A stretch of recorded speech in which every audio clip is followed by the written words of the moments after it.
தலைவர் வணக்கம். எதற்கு தனித்தனியா இரு வணக்கம்? வைப்பேன் தலைவர் வைகோவுக்கு மட்டும் ஒரு வணக்கம். காரணம், எவரேனும் சொல்லுவரா தமிழ் வேறாக, ஐயா வைகோ வேறாக?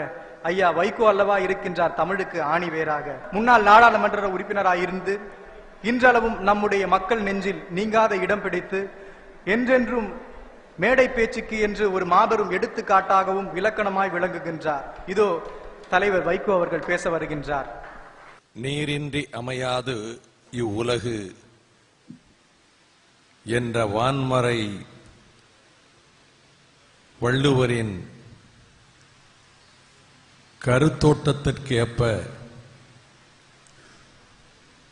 உலகெங்கும் அறைகூவலாக எழுந்து வருகிற தண்ணீர் பிரச்சனையை மையமாக வைத்து நம் தாய் தமிழகத்தை முற்றுகையிட்டிருக்கின்ற பல்வேறு அறைகூவல்களை ஆய்வு செய்கின்ற வகையில்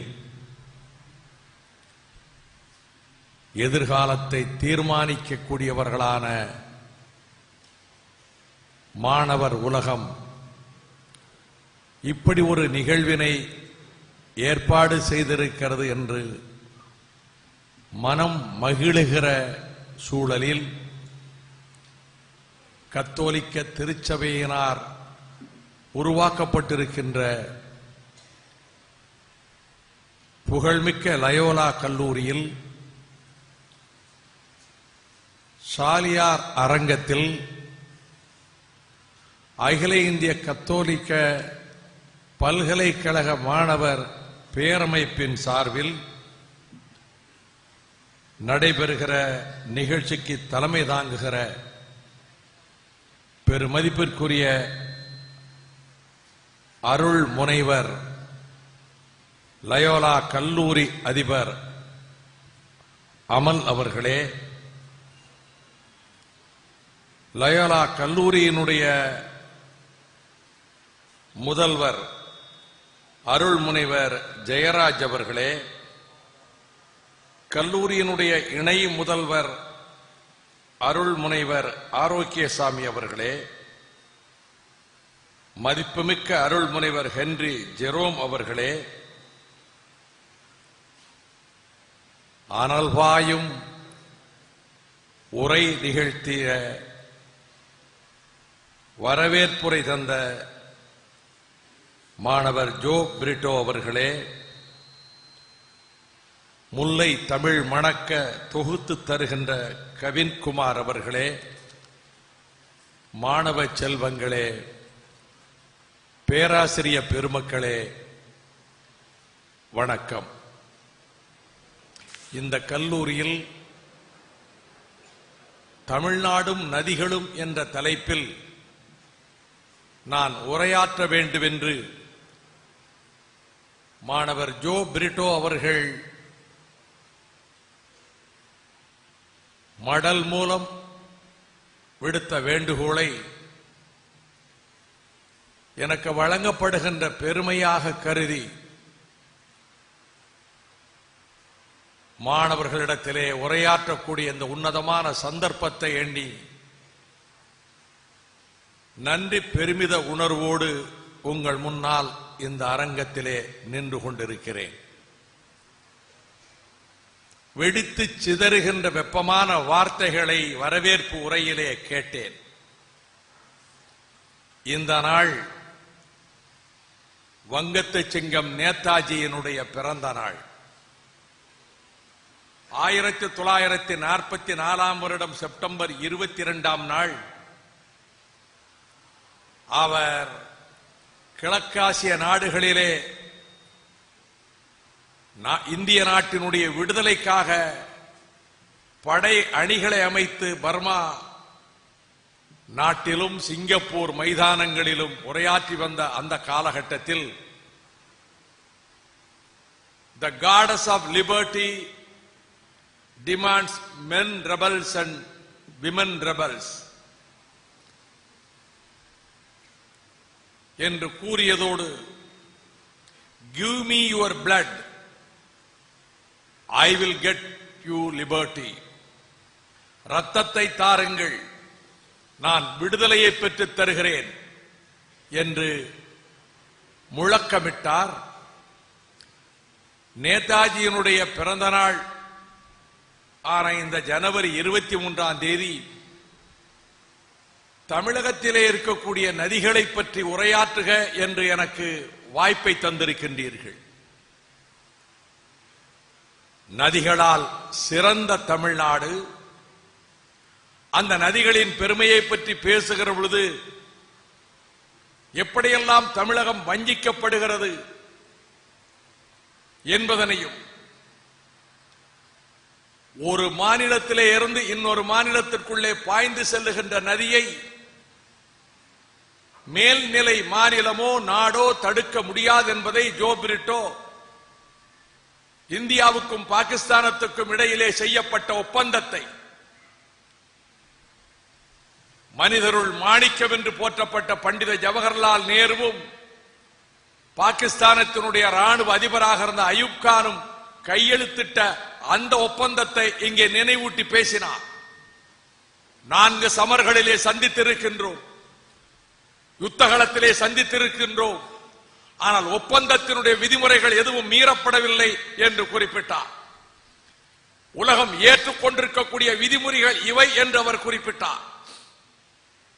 தமிழகத்திலே இருக்கக்கூடிய நதிகளின் சிறப்பை பற்றி கூறுவோமானால் 33 ஆற்றுப்படுகைகள் இருப்பதாக ஒரு பிற்கால புலவர் ஒருவர் பட்டியலிட்டு காட்டுகின்றார். அவர் சென்னையிலே தொடங்குகிறார். அருகாமையில் இருக்கிற தொண்டை மண்டலத்திலே இருந்து நதிகளை பட்டியலிடுகிறார். ஆரணி ஆறு, கொற்றலை ஆறு, கூபமாறு, அடையாறு, பாலாறு, ஓங்கூராறு, சங்கராபரணி ஆறு, மலட்டாறு, பெண்ணையாறு, கெடில ஆறு, வெள்ளாறு வடக்கு, காவேரி ஆறு, அக்கினியாறு, அம்புலியாறு, வெள்ளாறு தெற்கு, பாம்பாறு, மணிமுத்தாறு, குண்டாறு, வேம்பாறு, வைப்பாறு, வைகையாறு, உத்தரகோசமங்கையாறு, குண்டாறு,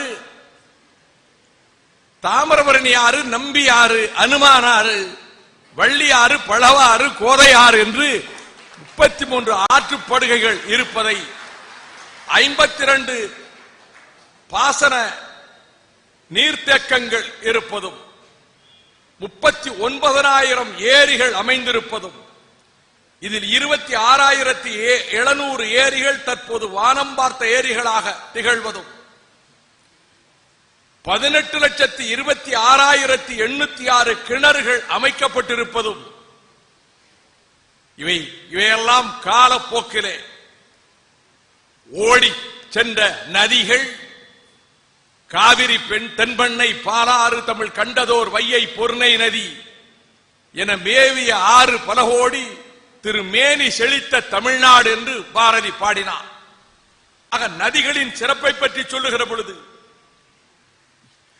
எங்கோ உள்ள கோசல நாட்டின் சிறப்பை சொல்வதாக இருந்தாலும், தான் பிறந்து தவழ்ந்து வளர்ந்து ஓடித்திரிந்த சோழ நாட்டினுடைய மருத நிலத்தினுடைய பெருமையையே சுட்டிக்காட்டுகின்ற வகையிலே கம்பன் தண்டலை மயில்கள் ஆட, தாமரை விளக்கந்தாங்க, கொண்டல்கள் முழவினேங்க, குவளைகள் விழித்து நோக்க, தென்பிளி எழினி காட்ட, தேன்பிளி மகரையாளின் வண்டுகள் இனிது பாட, மருதம் விற்றிருக்கும் மாதோ என்று இவ்வளவு சிறப்புள்ள மருத நிலத்தின் சிறப்பை பற்றி சொன்னால், ஆக காவிரி ஆற்றினுடைய சிறப்பை கூறுகிற போது மருங்கு வண்டு சிறந்தார்ப்ப, மணிப்பு ஆடை அதிபோர்த்தி, கருங்கையல்கண் விழித்தொல்கி நடந்தாய் வாழி காவேரி, பூவர் சோலை மயிலால புரிந்து குயில்கள் இசை பாட, காமர் மாலை அருகசைய நடந்தாய் வாழி காவேரி, உழவர் ஓதை மதகோதை, உடைநீர் ஓதை தன்பதங்கொள், விளவர் ஓதை சிறந்தார்ப்ப நடந்தாய் வாழி காவேரி.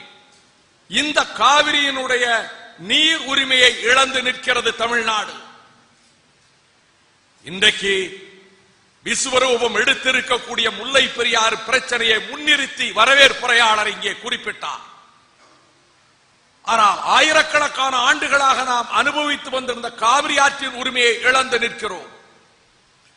1892 ஆண்டு அன்றைய ஆங்கிலேய அரசு காலத்திலே செய்யப்பட்ட ஒப்பந்தமும் 1924 ஆண்டு செய்யப்பட்ட ஒப்பந்தமும் அதன் பிறகு 1972 ஆண்டிலே மீண்டும் அதை உறுதிப்படுத்துவதற்காக செய்து கொள்ளப்பட்ட ஒப்பந்தமும் ஏற்றுக்கொள்ள முடியாது என்று கர்நாடகம் கூறியது.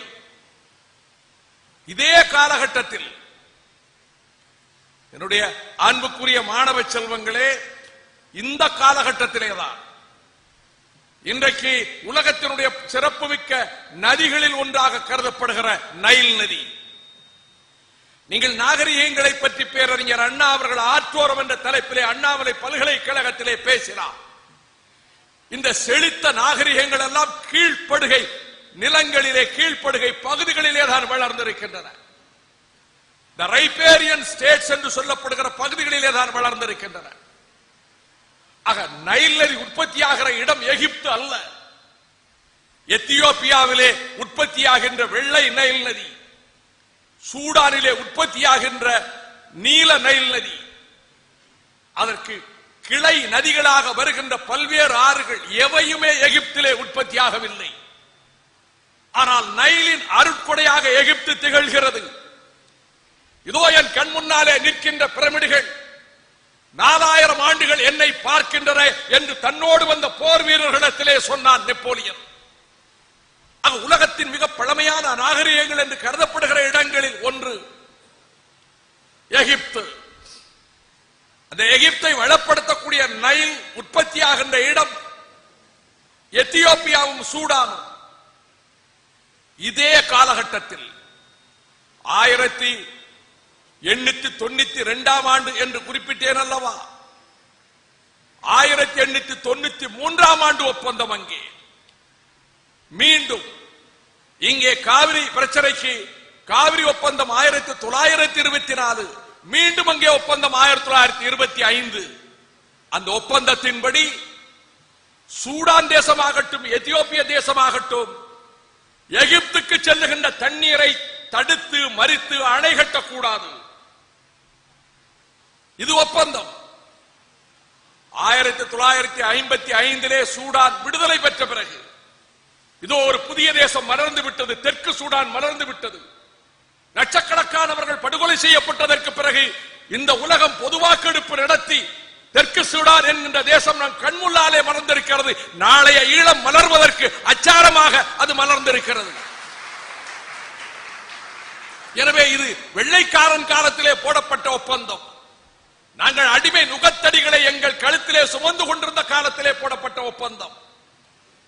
எனவே நாங்கள் புதிதாக அணையை கட்டுவோம் என்று சொன்னபோது அது தடுக்கப்பட்டது.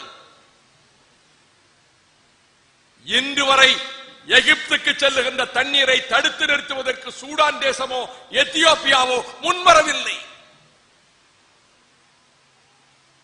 இந்த மாணவர் ஊடகத்திலே இதை சொல்லுவதற்கு காரணம் எதிர்காலம் கேள்விக்குறிகளை தருவதும் தமிழகம் வறண்ட பாலைவனம் ஆகிவிடுமோ என்கின்ற கவலை நம்முடைய நெஞ்சிலே மோதுவதும் புதிய உலகத்துக்கு நம்பிக்கை ஊட்டக்கூடியவர்களாக இருக்கக்கூடிய மாணவர்கள், இணையதளத்தை பயன்படுத்தக்கூடியவர்கள் உங்களை ஆயத்தப்படுத்தினார், உங்களை வார்ப்பித்தார், உங்களிடத்திலே போராடும் ஆயுதங்களை உங்கள் உள்ளங்களிலே சேகரித்துக் கொடுத்தார். அது தமிழகத்தை பாதுகாக்கும் என்ற நம்பிக்கையோடு உலைக்களத்திலே தயாரிக்கப்படுகின்ற ஆயுதங்களை வார்ப்பிக்கின்ற உலைக்களமாக ஒரு கல்லூரி இருப்பதனாலே, கலாசாலை இருப்பதனாலே எனக்கு தெரிந்தவற்றை அரசியல் எல்லைகளுக்கெல்லாம் அப்பாற்பட்டு அணுவளவும் அந்த சிந்தனை இல்லாமல் உங்களிடம் பகிர்ந்து கொள்ள வந்திருக்கின்றேன். கூர்த்த மதிப்படைத்தவர்கள், நுண்மான் நுழைவுடன் படைத்தவர்கள், சிந்திக்க தெரிந்தவர்கள், திட்டமிடக்கூடியவர்கள், அச்சமறியாதவர்கள், உரிமைக்கு போராடக்கூடியவர்கள் என்பதனால் இந்த கவலைகளை பகிர்ந்து கொள்வதற்காக வந்திருக்கின்றேன். ஒரு தேசம், இறையாண்மை உள்ள தேசம் இன்னொரு தேசத்துக்கு போகிற ரைபேரியன் கண்ட்ரி அதற்கு போகிற தண்ணீரை தடுத்து நிறுத்த முன்வரவில்லை. ஆனால் காவிரியிலே குறுக்கே அணை கட்டியது கர்நாடக அரசு. இளங்கோ வர்ணித்த தமிழகத்தினுடைய அந்த நதிச்சிறப்பை பற்றி வர்ணித்த போது, காவிரிப்பட்டினத்தோடு கடலோடு கலந்த பொன்னி நதியினுடைய சிறப்பை பற்றி அவர் பாராட்டி எளியதை சொல்லுகிற போது நாம் வஞ்சிக்கப்பட்டதை எண்ணி பார்க்கிறேன். கபினியிலே அணை, ஹேமாவதியிலே அணை, ஹீரங்கியிலே அணை, எப்படி அணை கட்டினார்கள்? புவியெங்கும் இருக்கக்கூடிய ஒப்பந்தங்களுக்கு மாறாக ஒரே தேசம் என்று சொல்லப்படுகிற நாட்டுக்குள்ளே ஒரு மாநிலத்தை வஞ்சிக்கின்ற வகையிலே இந்த மாநிலம் அணை கட்டியிருக்கிறது. ஒரு கேள்வி எழலாம், நீங்கள் கேட்க மாட்டீர்கள், உங்களிடம் மற்றவர்கள் கேட்கலாம். எங்காவது ஒரு இடத்திலே வாதம் செய்கிற போது தவறாக புரிந்து கொண்டிருக்கக்கூடிய கேரளத்து நண்பர்கள், உண்மையை அறிந்து கொள்ளாத கேரளத்து நண்பர்கள், படித்த நண்பர்கள், மாணவர்கள் எதிர்வாதம் செய்யக்கூடும். எங்கள் மாநிலத்துக்குள்ளே தானே இருக்கிறது முல்லை பெரியாறு, எங்களுக்கு தானே உரிமை என்ற கேள்வியை எழுப்பக்கூடும். இந்த கேள்விகள் உலகத்தில் எழுப்பப்பட்டது. ஒரு நாடு இன்னொரு நாட்டுக்கு எதிராக எழுப்பியது. ஐரோப்பா கண்டத்திலே இருக்கக்கூடிய 8 நாடுகளுக்குள்ளே டான்யூப் நதி பிரச்சனை, டான்யூப் நதியினுடைய தண்ணீரை பகிர்ந்து கொள்வதிலே பிரச்சனை. அதன் பிறகு அந்த 8 நாடுகளினுடைய அரசுகளின் பிரதிநிதிகளும் அமர்ந்து பேசி போட்டுக்கொண்ட ஒப்பந்தத்தின்படி டான்யூப் வேலி கமிஷன் ஒரு ஆணையம் அமைக்கப்பட்டது. ஒரு தேசத்துக்கு போகிற தண்ணீரை இன்னொரு தேசம் தடுத்து நிறுத்தாது, அபகரித்துக் கொள்ளாது என்ற வகையில் அதுவரை பெற்று வந்த அதே அளவு தண்ணீரை ஹங்கேரி பெற்றுக் கொண்டிருக்கிறது, தானிய களஞ்சியமாக திகழ்கிறது. அமெரிக்க நாட்டுக்குள்ளே இருக்கக்கூடிய 7 மாநிலங்களுக்குள்ளே இதே போல பிரச்சனை. ஒரு மாநிலத்தின் வழியாக செல்லுகிற தண்ணீரை இன்னொரு மாநிலத்துக்கு போக விடாமல் ஒரு சொட்டு தண்ணீரை கூட தடுக்க கூடாது என்ற வகையில் டெனசி வேலி அக்ரிமெண்ட், அந்த ஒப்பந்தம் செய்யப்பட்டு எந்த ஒரு மாநிலமும் கீழ் வடிநிலமாக இருக்கக்கூடிய மாநிலத்துக்கு செல்லுகிற தண்ணீரை தடுக்க கூடாது.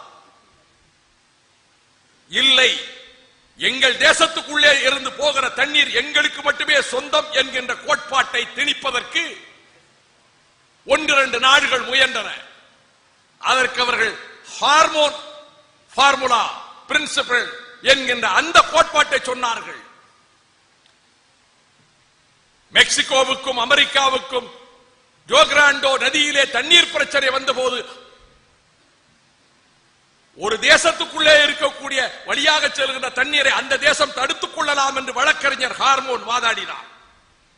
அவர் பெயரிலே அந்த கோட்பாடு வந்தது.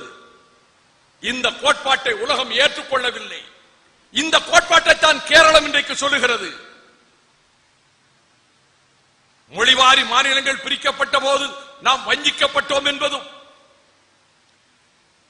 90 விழுக்காடு தமிழர்கள் வாழ்ந்த தேவிகுளம் பீர்மேடு கேரளத்தோடு இணைக்கப்பட்டதும், 119 சிறைகளிலே இருந்த கேரளத்தினரை சிறை கைதிகளாக, குற்றங்கள் புரிந்து கைதிகளாக இருந்தவர்களை பட்டம்தானு பிள்ளை அரசு விடுதலை செய்து குடும்பத்துக்கு 5 ஏக்கர் நிலமும் கொண்டு வந்து குடியமர்த்தியதற்கு பின்னரும் இன்றைக்கும் 65 விழுக்காடு தமிழர்கள் தேவிகுளம் பீர்மேட்டிலே வாழ்கிறார்கள். நான் அந்த பிரச்சனைக்குள் இப்பொழுது செல்ல விரும்பவில்லை. எது சாத்தியம் சாத்தியமற்றது என்ற வாதத்துக்குள்ளே நான் செல்ல விரும்பவில்லை. As on date என்ன இருக்கிறதோ அதை வைத்து பேசுகிறேன். இன்றைக்கு அது கேரளத்தினுடைய பகுதியாக மொழிவாரி மாநிலங்களிலே அது ஒப்புக்கொள்ளப்பட்டிருந்தாலும்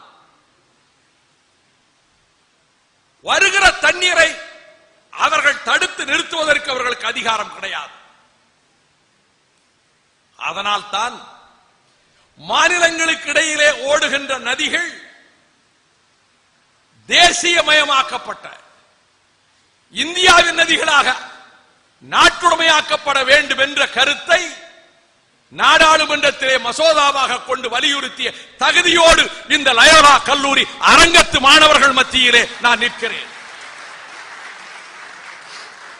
நாடு சுதந்திரம் அடைந்து அது குடியரசாக 50 ஜனவரி 26 பிரகடனம் செய்யப்பட்டு 50க்கு பிறகு இந்த 62 ஆண்டுகளில் இந்திய நாடாளுமன்றத்தில் மக்களவையில் மாநிலங்களுக்கு இடையிலே ஓடுகிற நதிகளை நாட்டுடைமையாக்கப்பட வேண்டும், நதிகள் இணைப்புக்கான சட்டம் வடித்தெடுக்கப்பட வேண்டும் என்று ஒரு மசோதா தாக்கல் செய்யப்பட்டது கிடையாது.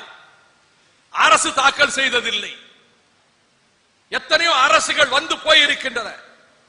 இது குறித்த வாதத்தை ஏற்படுத்துவதற்கு எந்த ஒரு அரசும் ஒரு மசோதாவை முன்மொழிந்ததில்லை.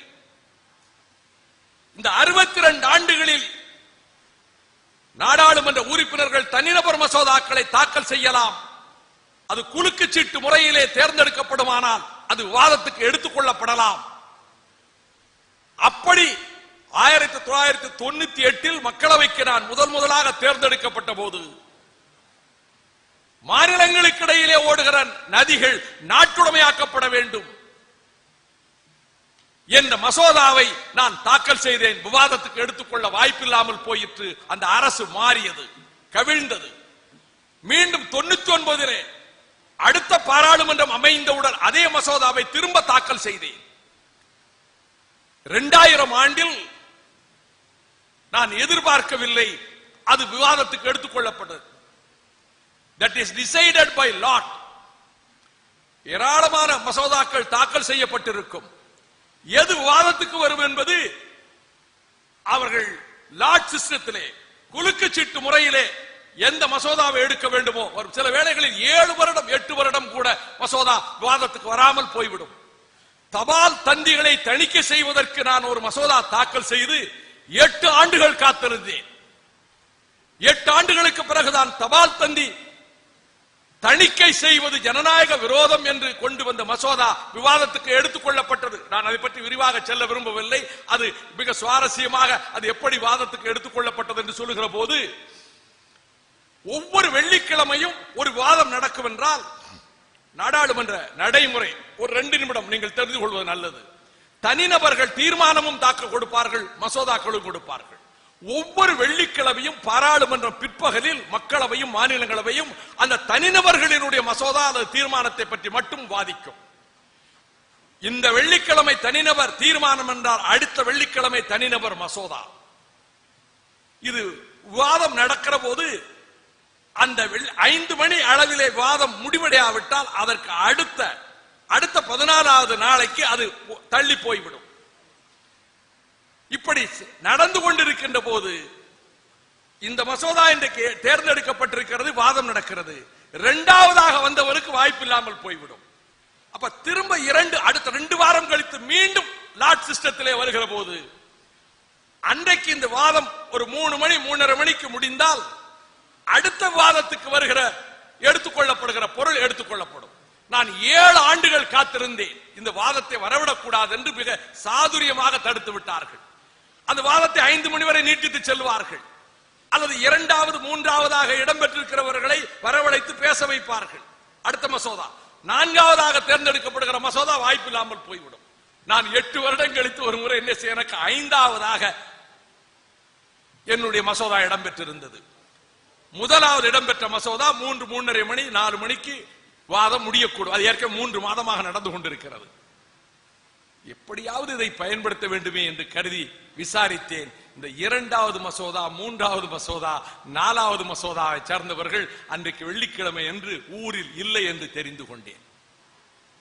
அப்படி என்றால் வாய்ப்பு இருக்கிறது என்று கருதினேன். ஆனால் நம் முகத்தை பார்த்தால் பாராளுமன்றத்துறை அமைச்சர் இந்த வாதத்தை 5 மணி வரை நீட்டிப்பதற்கு இன்னொரு 10 எம்பிக்களை அழைத்து பேச வைத்தால் 5 மணி வரை வாதம் நீடிக்கும். பிறகு அடுத்த 14வது நாள் நான் சபைக்கே போகவில்லை. காலையிலே இருந்து ஊரிலேயே இல்லை என்று பாராளுமன்றத்துறை அமைச்சர் நினைத்துக் கொண்டார். ஆகையினால 5வது இடத்திற்கு அடுத்து இன்னும் 3 பேர் இருக்கிறார்கள். இவன் 5வது இடத்திலே தானே இருக்கிறார், மற்ற 3 பேர் வரவில்லை என்பது அவருக்கு தெரியாது. மணி 3:50 ஆயிற்று. நான் நாடாளுமன்ற கட்டிடத்திற்கு சென்று இந்த ஒலிப்பதிவு செய்யக்கூடிய அந்த அமைப்பு கருவிகள் இயக்குகிற இடத்தினுடைய தோழர், அவர் என்னுடைய நல்ல நண்பர், அவருடைய அறையிலே அமர்ந்து கொண்டு சரியாக விவாதம் முடிவடைய போகிற நேரத்தில் எனக்கு அடுத்து இன்னொருவரைத்தானே அழைப்பார்கள் என்று அமைச்சர் இருக்கிற போது நான் 4 மணிக்கு சரியாக உள்ளே நுழைந்து விட்டேன். வாதம் அது முடிகிறது. அடுத்து என்னைத்தான் அழைக்க வேண்டும். எதிர்பார்க்கவே இல்லை அமைச்சர். இல்லை, அரை மணி நேர வாதத்தை எடுத்துக்கொள்வோம், half an hour டிஸ்கஷன். அதுக்கு ரூல்ஸ் இடம் கொடுக்காது. அமைச்சர் அவர்களே, அடுத்து என்னுடைய மசோதா எடுத்துக்கொள்ளப்பட வேண்டும் என்ற போது அவர் நான் 8 வருடமாக காத்திருக்கிறேன் என்றேன். அப்பொழுது எதிர்க்கட்சி தலைவர் வரிசையிலே இருந்த எல்கே அத்வானி எழுந்து சொன்னார், மிக திறமையாக செயல்பட்டிருக்கிறார் நண்பர். He has adopted the LTTE technique. He has succeeded. அதுபோல இந்த வாதம், இந்த மசோதா, நதிகளுக்கான மசோதா நான் எதிர்பார்க்கவில்லை. 2000 வாதத்துக்கு எடுத்துக் கொள்ளப்பட்டு, மே 5 வாதத்துக்கு எடுத்துக் கொள்ளப்பட்டு, ஆகஸ்ட் வரையிலே அந்த வாதம் நடைபெற்று, இந்தியாவிலே இருக்கக்கூடிய அரசியல் கட்சிகளில் அனைத்து அரசியல் கட்சிகளும் ஒரே ஒரு அரசியல் கட்சியை தவிர அந்த வாதத்திலே பங்கெடுத்துக் கொண்டன. அது எந்த கட்சி பங்கெடுக்கவில்லை என்று சொல்லி இந்த அரங்கத்தில் என் அரசியல் கருத்தை மெதுவாக நுழைப்பதற்கு முயற்சிக்கிறேன் என்ற குறைபாடு வந்துவிடக் கூடாது என்பதனால் நான் சொல்ல விரும்பவில்லை. அனைத்து அரசியல் கட்சிகளின் பிரதிநிதிகளும் அதிலே பங்கேற்றார்கள். ஆக நதிகள் நாட்டுடைமையாக்கப்பட வேண்டும். இந்திய உபகண்டம் என்கின்ற இந்த அமைப்புக்குள்ளே தம்பி கூறுவதைப் போல எதிர்காலத்தில் இந்த நாட்டின் ஒற்றுமை சிதறி போய்விடும், உடைந்து போய்விடும், ஒற்றுமை நிலைக்காது என்ற சூழல் ஏற்படுமானால், அப்படி நிலைக்காமல் போனாலும் சுதந்திர இறையாண்மை உள்ள ஒரு தேசம் இன்னொரு தேசத்துக்கு போகிற தண்ணீரை தடுக்க முடியாது என்பதற்காகத்தான் நான் இந்த உதாரணங்களை உங்களுக்கு முன்பாக வைத்தேன். ஆனால் முல்லை பெரியாறு அணையை கட்ட வேண்டிய அவசியம் ஏன் ஏற்பட்டது என்பது உங்களுக்கு தெரியும். எந்த எத்தியோப்பியாவை குறிப்பிட்டேனோ அதிலே பஞ்சத்தில், பசியில், பட்டினியிலே சாகர மக்களை நீங்கள் அறிவீர்கள். அதைவிட கொடுமையான பஞ்சம் தென்னாட்டிலே, தென் தமிழ்நாட்டிலே நிலவியது 70களிலே, 17ஆம் நூற்றாண்டிலே. அப்பொழுது ஏற்பட்ட பஞ்சத்தின் காரணமாக கால்நடைகளா பல்லாயிரக்கணக்கிலே மடிந்து போயின. மக்கள் எலும்பும் தோலுமாக உணவுக்கு வழியின்றி, தண்ணீருக்கு வழியின்றி மடிந்தார்கள். வேறு இடங்களை நோக்கி செல்ல ஆரம்பித்தார்கள். அப்பொழுது சேதுபதி மன்னருடைய திவானாக இருந்த முத்தரளப்ப பிள்ளை அவர்களுடைய ஏற்பாட்டின் பேரில் நேரடியாக சென்று பார்த்துவிட்டு வந்து, அப்பொழுது கேப்டன் ஸ்மித் அவர்கள் போய் பார்த்துவிட்டு முதலாவது அறிக்கையை தாக்கல் செய்தார். இன்றைக்கும் 2000 டிஎம்சி தண்ணீர் அரபிக்கடலில் வீணாகிறது. முல்லை ஆறு, பெரியாறு உற்பத்தியாகிற இடங்கள் இரண்டுமே தமிழகம்தான். பெரியாறு சிவகிரி மலையிலே உற்பத்தியாகிறது. நெடியோன் மார்பில் ஆரம் போன்று பெருமலை விளங்கிய பேரியாறு என்று இளங்கோவடிகள் பெரியாற்றை பற்றி சொன்னார். ஏறத்தாழ 48 கிலோமீட்டர் ஓடி அதற்கு பிறகு கேரளத்துக்குள்ளே ஓடுகிறது. முல்லை ஆற்றை கரம் கோர்த்துக் கொண்டு செல்கிறது. அங்கே ஓடும் தண்ணீரை தென் தமிழ்நாட்டுக்கு திருப்பி விடுவதற்கு சிகரங்களுக்கு மத்தியிலே அந்த பகுதியிலே ஒரு அணையை கட்டி தண்ணீரை தேக்கி, தண்ணீரை மலையை குடைந்து சுரங்கம் அமைத்து அந்த சுரங்கத்தின் வழியாக தண்ணீரை கொண்டு வந்து தென்பாண்டி மண்டலத்தை வாழ வைத்து விடலாம் என்று திட்டமிட்டார்கள். கட்டு கலங்காடும் கதிர் உலக்கு நெல்காடும் அருகாள் அறுத்து வர மருதாள் பயிராகும் மருதாளின் கீழாக ஐங்கல் என்று என் கூடு கட்டும் மாடு கட்டி போராடித்தால் மாளாது சென்னல் என்று யானை கட்டி போராடிக்கும் அழகான தென்மதுரை என்று சொல்லப்பட்ட தமிழகம் பஞ்ச பிரதேசமாகிக் கொண்டிருந்த காலத்தில் இதற்கான திட்டங்கள் வகுக்கப்பட்டு நிதி பற்றாக்குறையின் காரணமாக அந்த திட்டம் உடனடியாக நிறைவேற்றப்படாத சூழலில் கர்னல் ஜான் பென்னிக்விக் இந்த அணையை கட்டுகின்ற திட்டத்துக்கு காரணமாக அந்த பொறியாளர் அமைத்து தந்தாரே, இதற்கான ஒப்பந்தத்தை நிறைவேற்றுவதற்கு இந்த அணை அமைக்கப்பட்ட இடம் அன்றைய சென்னை ராஜதானிக்கு உட்பட்டது, தமிழ்நாட்டுக்கு உட்பட்டது, திருவாங்கூர் கொச்சி சமஸ்தானத்துக்கு உட்பட்டது அல்ல.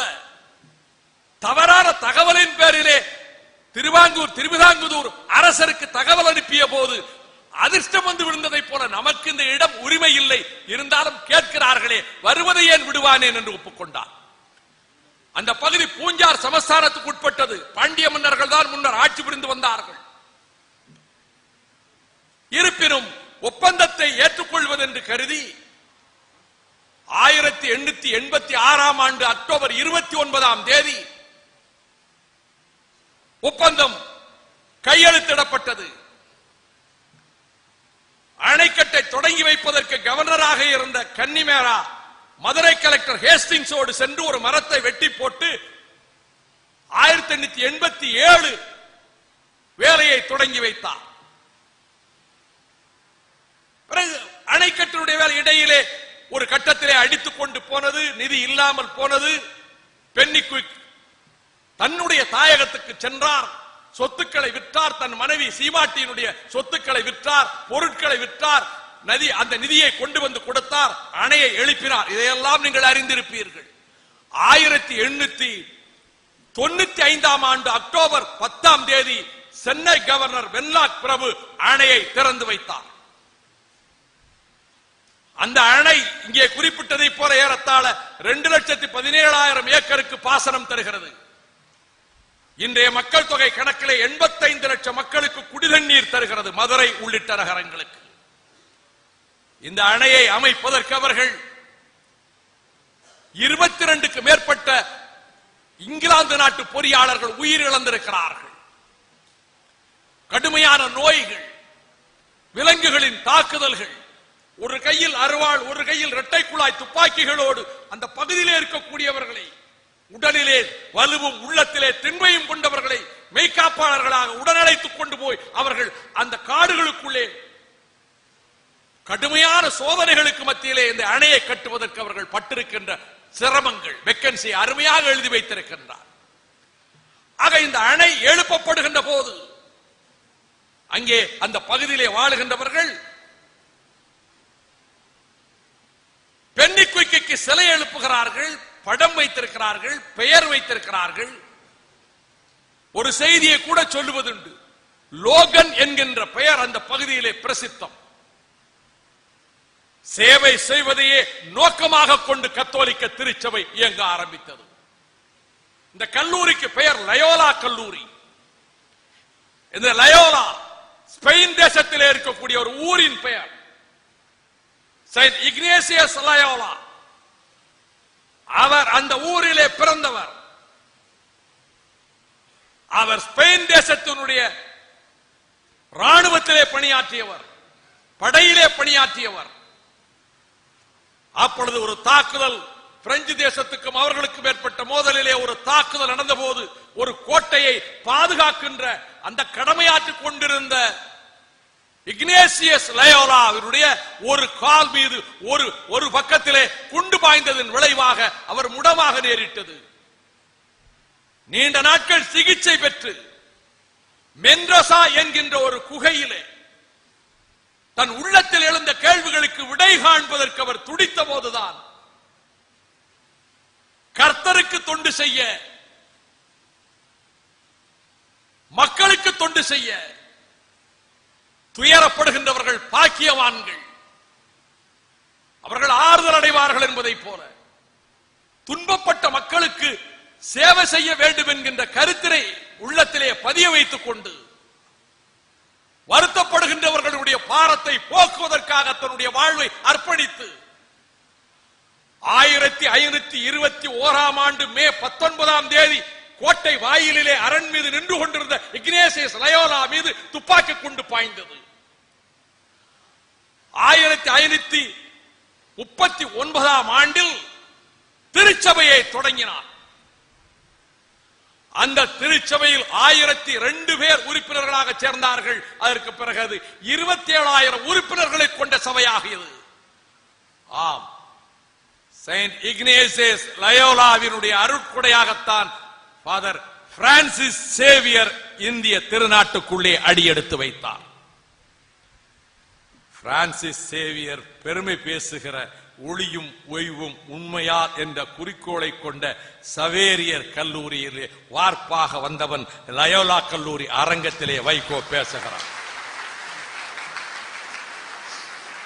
சேவை செய்வதை நோக்கமாக கொண்டவர்கள்.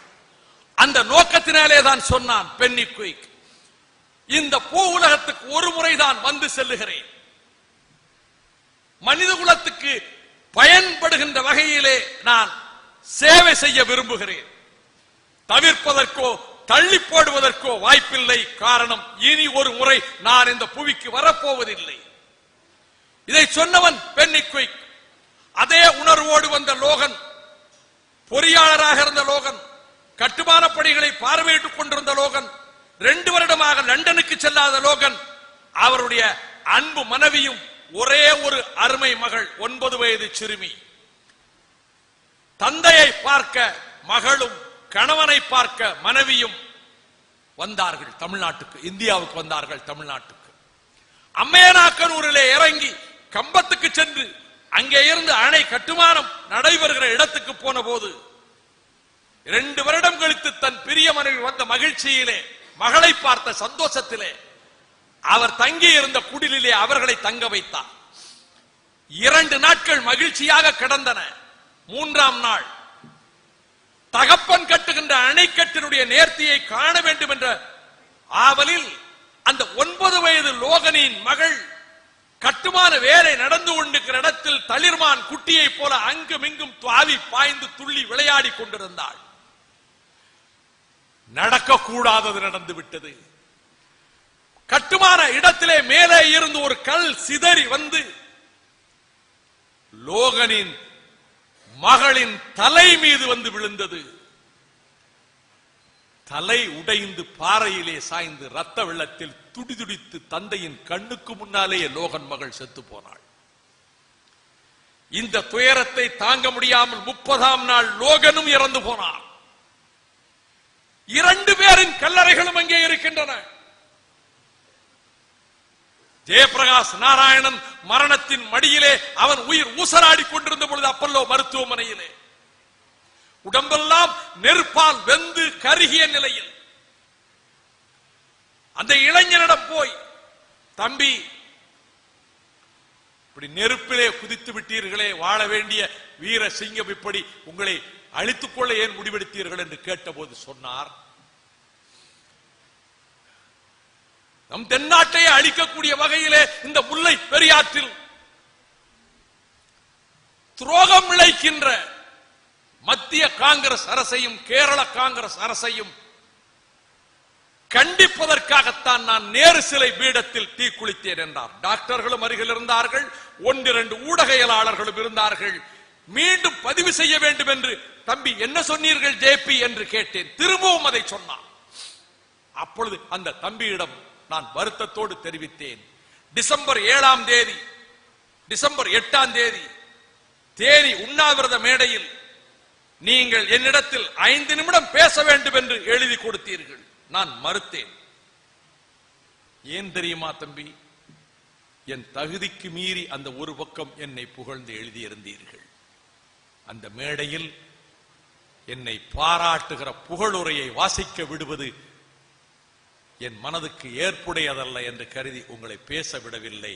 ஆனால் ஜெயபிரகாஷ் நாராயணனே என்னை வாழ்த்திய பிறகு எனக்கு என்ன வேண்டும் என்று அந்த லோகநாயகர் ஜெயபிரகாஷ் நாராயணன் நினைத்துத்தான் நான் சொன்னேன். அந்த தம்பி 2ஆம் நாள் பார்க்கிற போது கொஞ்சம் முன்னேற்றம் தெரிகிறது, 2% என்றார்கள் டாக்டர்கள். உள்ளே போக வேண்டாம், மருத்துவ பணியில் இருக்கிறவர்களுக்கே நோய் வந்துவிட்டது, நீங்கள் வெளியிலே இருக்க வேண்டும் என்றார்கள். நான் கேட்கவில்லை. நான் உள்ளே சென்றேன், அருகிலே இருந்தேன். அவன் தலையை மற்ற இடங்களை தடவி கொடுத்து பேசிக் கொண்டிருந்தேன்.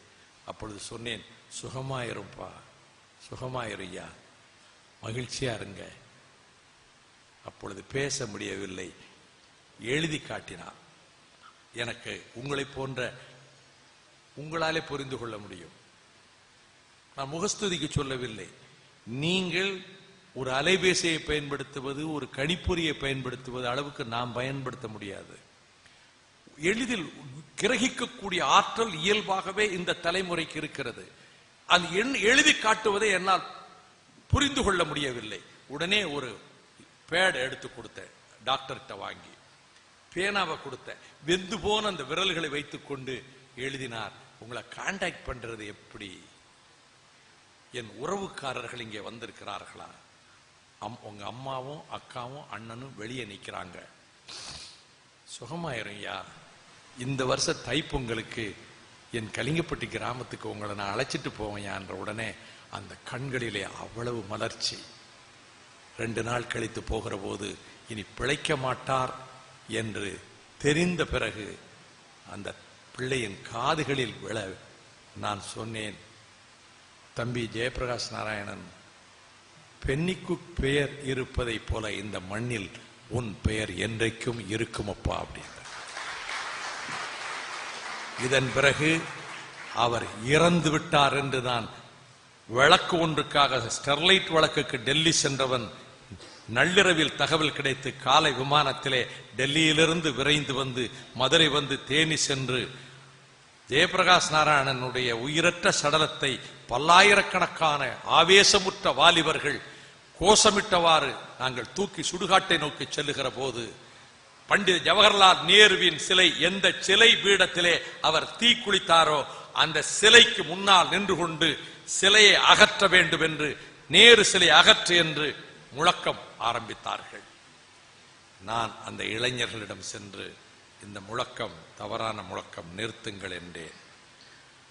எல்லோருக்கும் பயம், ஆவேசமுற்ற இளைஞர்கள், கட்சிகளை கடந்த இளைஞர்கள். ஆனால் ஒரு இளைஞன் கூட ஏன் நிறுத்த வேண்டும் என்று கேட்கவில்லை. தரையில் மறியல் செய்கிறோம் என்று அமர்ந்தார்கள். நான் ஒலிபெருக்கிய வாங்கி சொன்னேன், மத்தியில் இருக்கிற காங்கிரஸ் அரசையும் கேரளத்தின் காங்கிரஸ் அரசையும் கண்டித்து நான் நேரு சிலை பீடத்தில் தீக்குளித்தேன் என்று ஜெயபிரகாஷ் நாராயணன் சொன்னார்.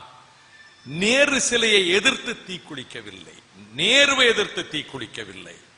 அந்த தியாகத்தை கொச்சைப்படுத்த நாம் அனுமதிக்க வேண்டாம். நாம் மௌனமாக செல்வோம். அவன் நோக்கம் நிறைவேற வேண்டும். முல்லை பெரியாரை காக்க வேண்டும், காப்போம். தமிழகம் கிளர்ந்து எழுந்து விட்டது, காத்துவிட முடியும் என்ற உடனே அனைவருமே அந்த வழியாக மீண்டும் அமைதியாக தகன இடத்துக்கு நடந்து சென்றோம். தியாகத்தால், ரத்தத்தால், கண்ணீரால் உருவாக்கப்பட்டது அந்த அணைக்கட்டு. ஏன் பிரச்சனை வந்தது? அந்த அணை மிக பாதுகாப்பாக அமைக்கப்பட்ட அணை. 172 அடி உயரம், மொத்த உயரத்தை கணக்கிட்டால் 155 அடி, கீழே 18 அடி. இந்த அணை அமைக்கப்பட்டதற்கு பிறகு 8000 ஏக்கருக்கு 152 அடி உயரத்துக்கு தண்ணீர் தேங்கினால் 8000 ஏக்கருக்கு தேங்கி நிற்கும். இதுதான் ஒப்பந்தம்.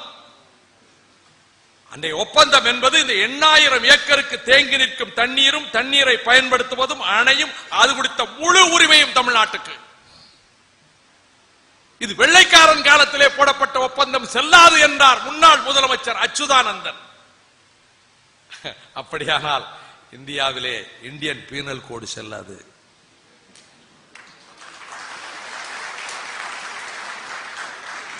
எந்த சட்டமும் செல்லாது. உங்கள் வாத வலுவுக்காக சொல்லுகிறேன். மீண்டும் 1970ஆம் ஆண்டு ஒப்பந்தம் போடப்பட்டது. இந்த சரத்துக்கள் ஏற்றுக்கொள்ளப்பட்டு நம் உரிமைகளை நாம் காவு கொடுத்திருக்கிறோம். மீன் பிடிக்கும் உரிமை நமக்குத்தான் முதல் ஒப்பந்தத்திலே நாம் இழந்திருக்கிறோம். படகு விடுகிற உரிமை அதுவரை அவர்களுக்கு கிடையாது, இழந்திருக்கிறோம். காவல் காக்கும் உரிமை அவர்களுக்கு கிடையாது, நாம் இழந்திருக்கிறோம். இருப்பினும் 999 ஆண்டுகளுக்கான ஒப்பந்தத்தை மீண்டும் இன்னொரு 999 ஆண்டுகளுக்கு உறுதிப்படுத்திக் கொள்வதற்கு வழிவகை செய்யக்கூடிய வகையிலே ஒப்பந்தம் போடப்பட்டிருக்கின்றது. 1976 இடுக்கி அணை கட்டப்பட்டது. இடுக்கி அணை 555 அடி உயரத்திலே கட்டப்பட்ட அணை. 70 TMC தண்ணீர் கொள்ளளவு பெற்றிருக்கின்ற அணை.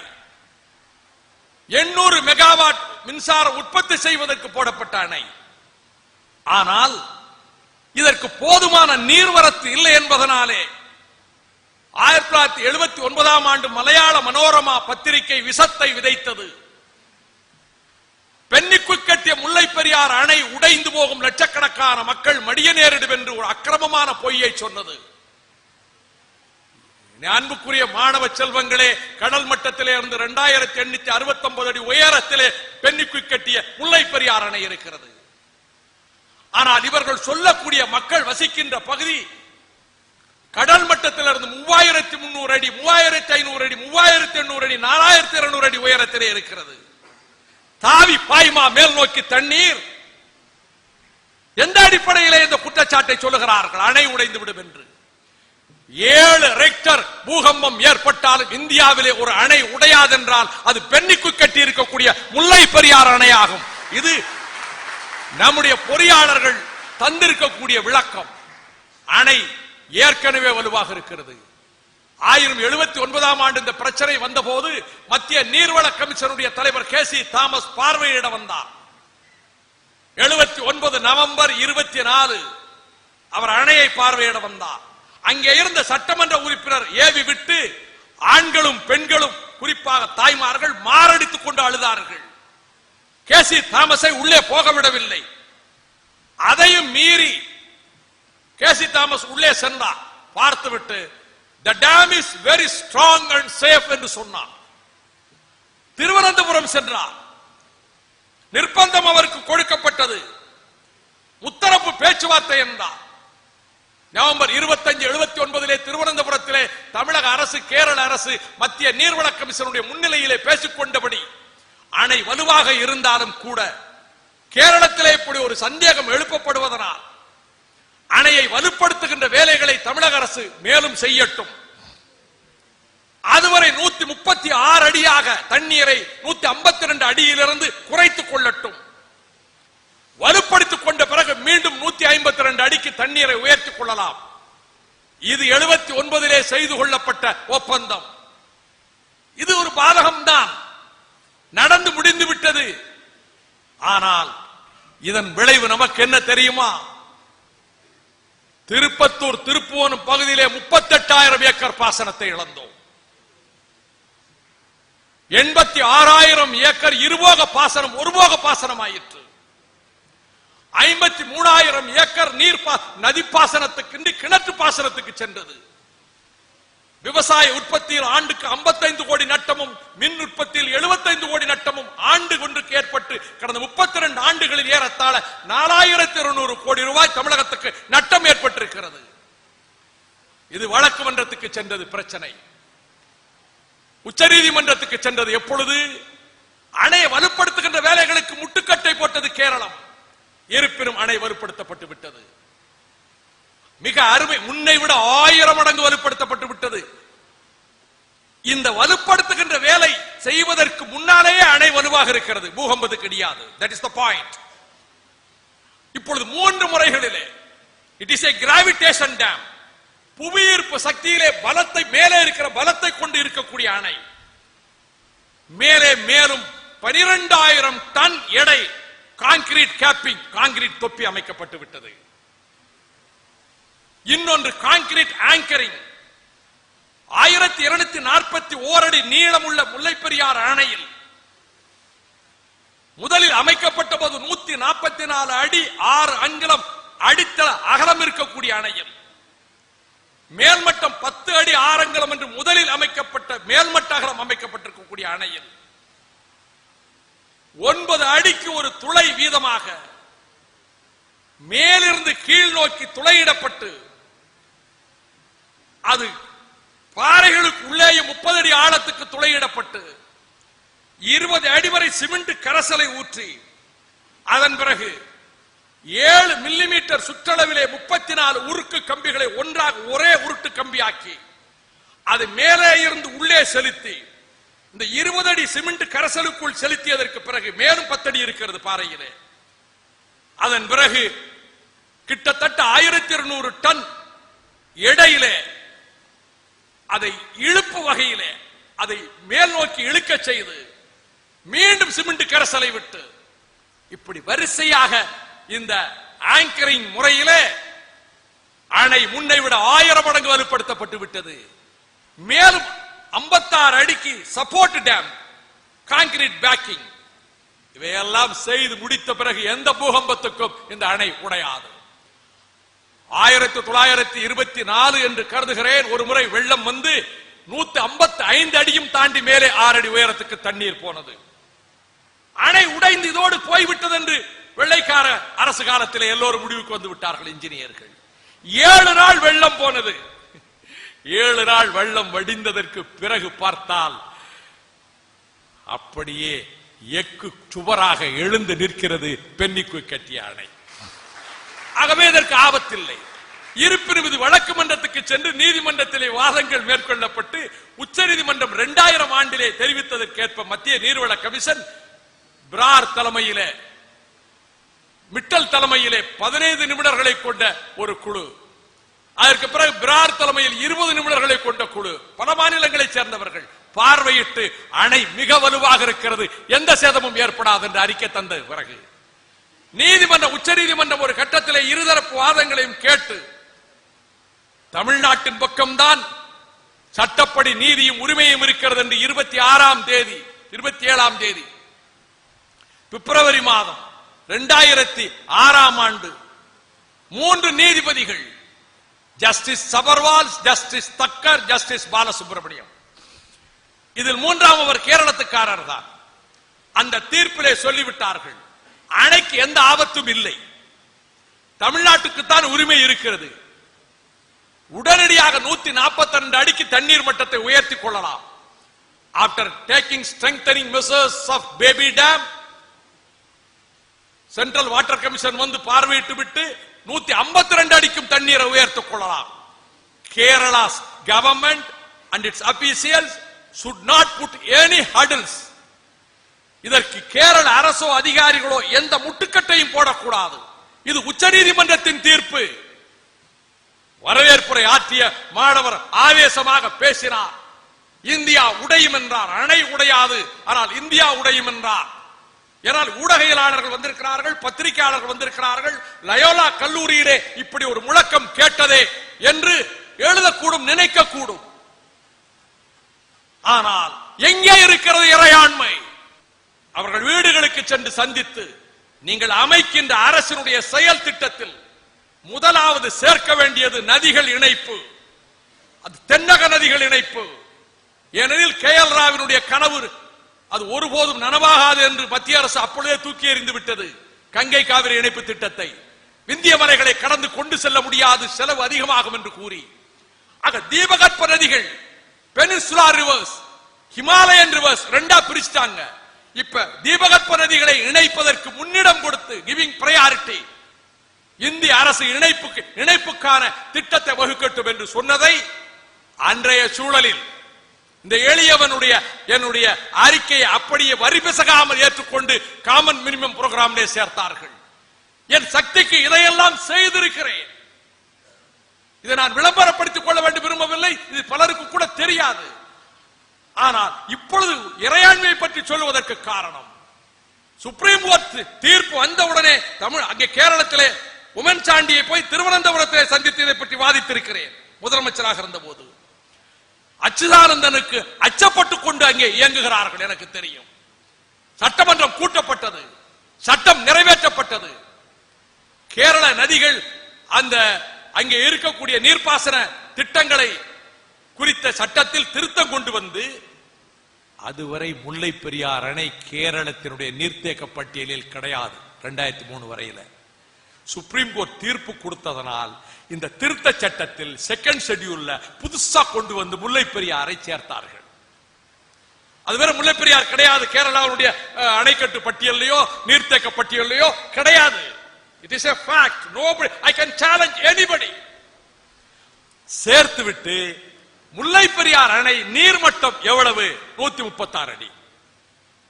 சுப்ரீம் கோர்ட் 142 அடிக்கு தண்ணியை உயர்த்து 152 அடிக்கு உயர்த்தலாம், குறுக்கிடக்கூடாது கேரள அரசு சொன்ன 10 நாளையில சட்டத்தை கொண்டு வந்து அதில் 136 அடி என்று போட்டுவிட்டு அதோட நிக்கல.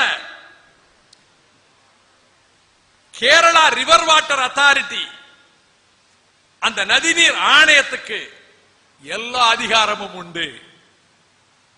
Not only to maintain the reservoirs and dams, even to decommission any of the reservoirs. கேரளத்தில் இருக்கக்கூடிய எந்த அணைக்கட்டையும் பராமரிக்க மட்டுமல்ல, உடைத்தெறிவதற்கு, அதை கொஞ்சம் மென்மையாக சொல்லுவதை போல டு டீகமிஷன், செயல் இழக்க செய்வது என்று போட்டார்கள். இந்த சட்டத்தின் வாசகம் அதுதான், டு டீகமிஷன். உடைப்பதற்கும் எங்களுக்கு அதிகாரம் உண்டு என்று ஒரு சட்டத்தை கொண்டு வந்ததே இந்திய அரசு இருக்கிறதா? இறையாண்மை இருக்கிறதா? உச்சநீதிமன்றம் இருக்கிறதா? இதை எதிர்த்து தொடுக்கப்பட்ட வழக்கு, கேரளம் கொண்டு வந்த சட்டத்தை எதிர்த்து தொடுக்கப்பட்ட வழக்கு. அது உச்சநீதிமன்றத்தில் 33 வாய்தாக்களை கேரளம் கேட்டு பெற்றது. 33 adjournments. I am pained to point out, உங்களுக்கு தெரிந்தாக வேண்டிய உண்மைகள். தமிழக அரசு தரப்பு வழக்கறிஞர் ஒரு முறை கூட வாய்தா கொடுக்க கூடாது, வழக்கு விசாரணை நடைபெற வேண்டும் என்று எதிர்ப்பு காட்டவில்லை.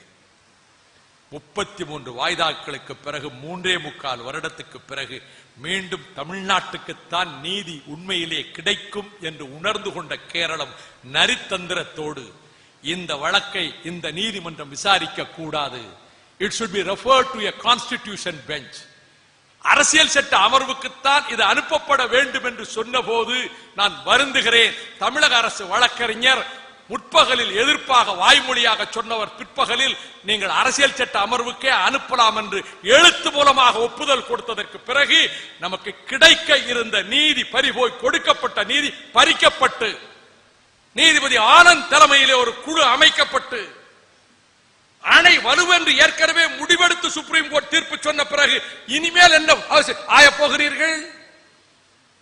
இது ஆனந்த் தலைமையிலே ஒரு குழு அமைக்கப்பட்டு அணையின் வலுவை புதிதாக அணை கட்டலாமா என்று ஆய்வு செய்ய போகிறார். அடுத்த கேள்வி வருகிறது, புதிதாக அணை கட்டினால் நமக்கு தண்ணீர் தரத்தானே செய்வார்கள்.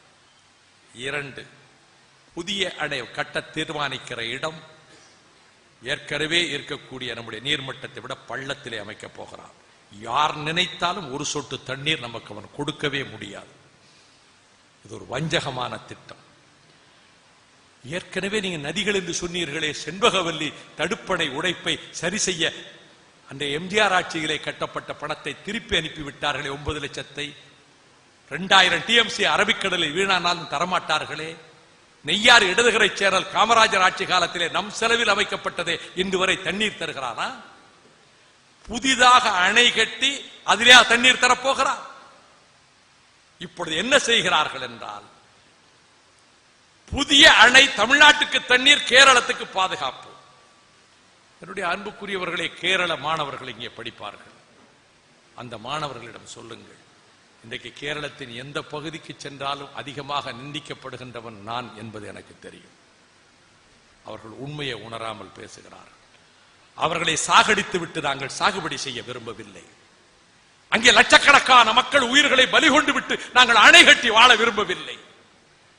அப்பட்டமான பொய் அல்லவா? அங்கே அருகாமையில் இருக்கக்கூடிய குமிழி வல்லக்கடவு பகுதியில் எந்த கட்டிடமும் இடிந்து விடும். முல்லை பெரியார் அணை, பென்னிக்கு கட்டிய அணை ஒருபோதும் இடியாது. சரி, அதையும் மீறி சொன்னால் பள்ளத்தாக்கை போல தண்ணீர் பாய்ந்து சென்று 70 TMC தண்ணீரை கொள்ளளவு கொண்டிருக்கக்கூடிய இடுக்கித்தானே செல்லும். இடையிலே நான் அணை வேறு கட்டி வைத்திருக்கிறாயே. அவர்களுடைய நோக்கம் அதுவல்ல. இந்த அணையை உடைத்து விட வேண்டும். சுப்ரீம் கோர்ட் தீர்ப்பு கொடுத்ததற்கு பிறகுதான் அணையை உடைப்போம் என்ற கோஷத்தை வைத்தார்கள். அணையை உடைப்போம் என்று ஊர்வலம் விட்டார்கள். சம்மட்டிகளோடு கடப்பாறைகளோடு ஊர்வலம் விட்டார்கள். இப்பொழுது ஏன் இந்த கொந்தளிப்பு ஏற்பட்டது? தோட்ட வேலைக்கு போன நம் சகோதரிகள் இழிவுபடுத்தப்பட்டார்கள், துன்புறுத்தப்பட்டார்கள் என்பதை ஆத்திரத்தோடு சொன்னார். தமிழகத்திலே ஏற்படுகிற கொந்தளிப்பு விபரீதமான நிலைமைக்கு போய்விடக் கூடாது என்ற கவலையை அவர்களிடமும் சொல்லி இருக்கிறோம். கேரள பத்திரிகையாளர்களிடத்திலே முற்றுகை போராட்டத்தின் போது நான் சொன்னேன்,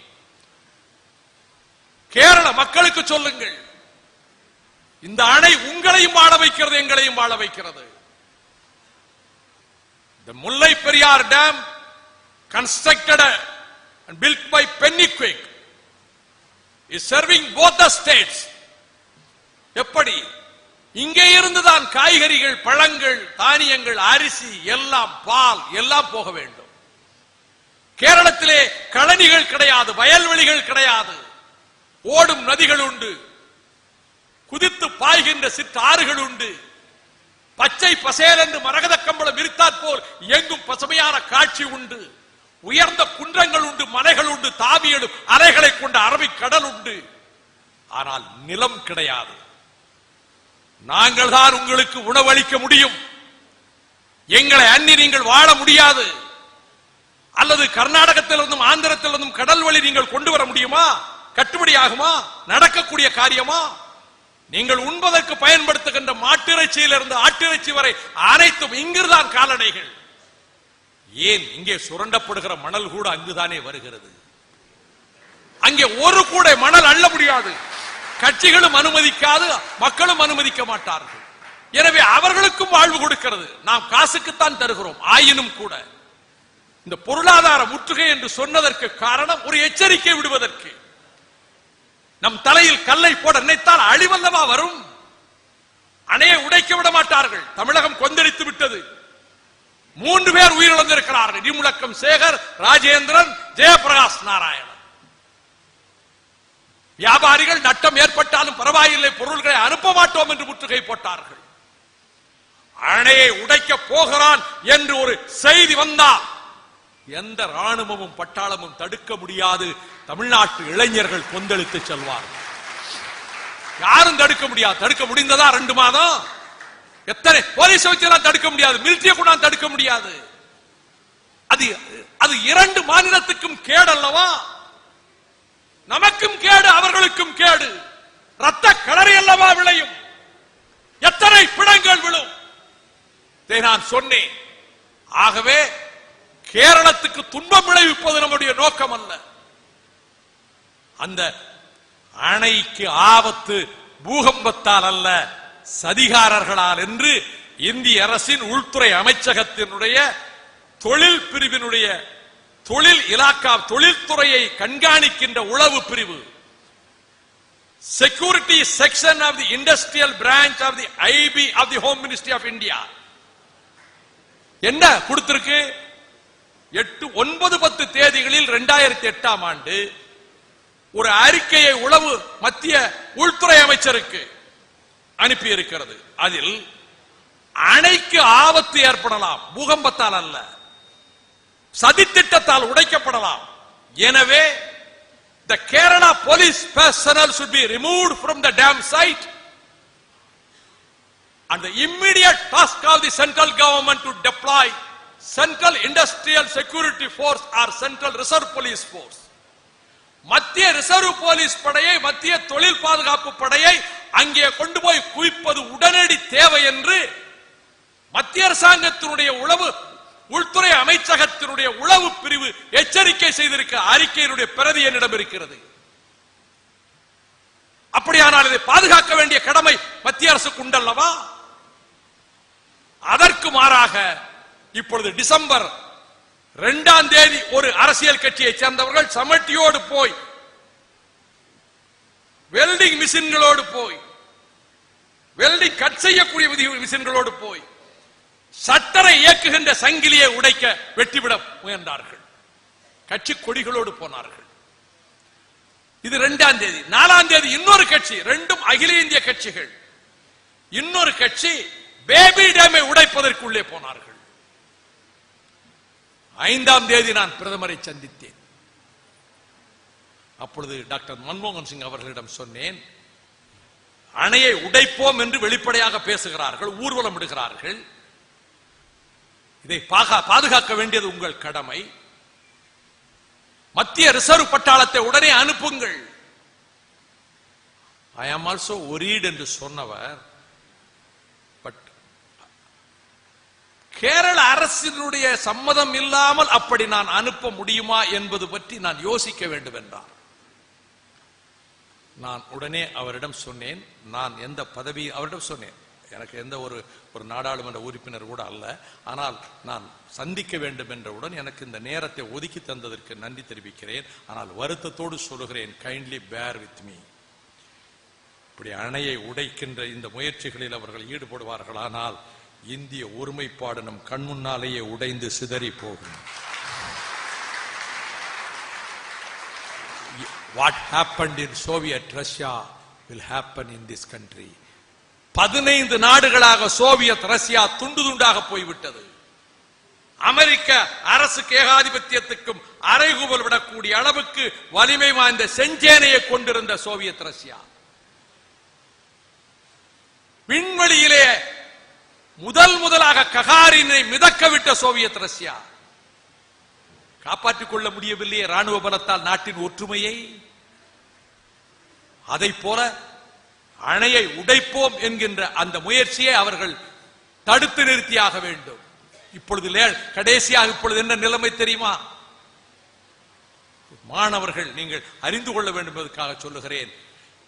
நதிகளை தேசியமயமாக்க வேண்டும் அல்லது நாட்டுடைமையாக்க வேண்டும் என்று சொல்கிறோம் அல்லவா? இந்த மாநிலங்களுக்கு இடையேயான நதிகளை குறித்து முடிவெடுக்கிற அதிகாரம் இன்றைக்கும் மத்திய அரசாங்கத்தினுடைய மத்திய அரசு பட்டியலில் தான் இருக்கிறது.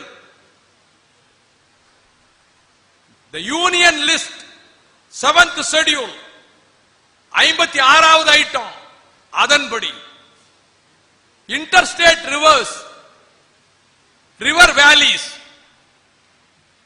மாநிலங்களுக்கு இடையிலே இருக்கக்கூடிய நதிகள் நதி பள்ளத்தாக்குகள் குறித்து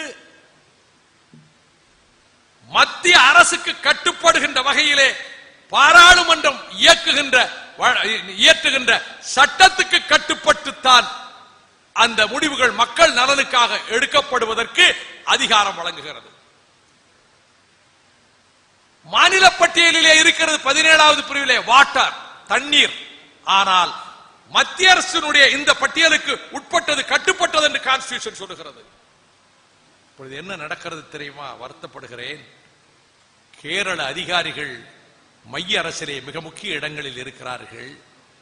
அவர்கள் இதற்கு மாறாக பாராளுமன்றம் தான் சட்டம் நிறைவேற்ற முடியும். மாநிலங்களுக்கு இடையிலே ஓடுகிற நதிகளை குறித்து எந்த விதத்திலே ஒழுங்கு செய்வது, இயக்குவது என்று.